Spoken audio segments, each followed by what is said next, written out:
देवी सुरसुन्दरी स्तुते श्रीव्यासपूजितपदाम्बुजकोमलाङ्गी कार्तस्वराञ्चितविशेषविभूषिताङ्गी प्रालेयमौक्तिकशशाङ्कसुशोभिताङ्गी श्रीवाणी वासरपुरे तव सुप्रभातम्।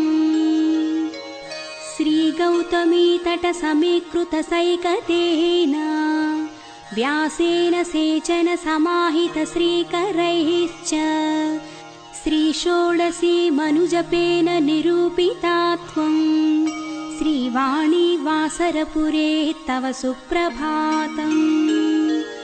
वल्लीत्रयान्तरसुचक्रसमर्चनेन श्रीमन्त्रवाग्भवसमुच्चयकूटदेशे व्यक्यासिरोतु मितः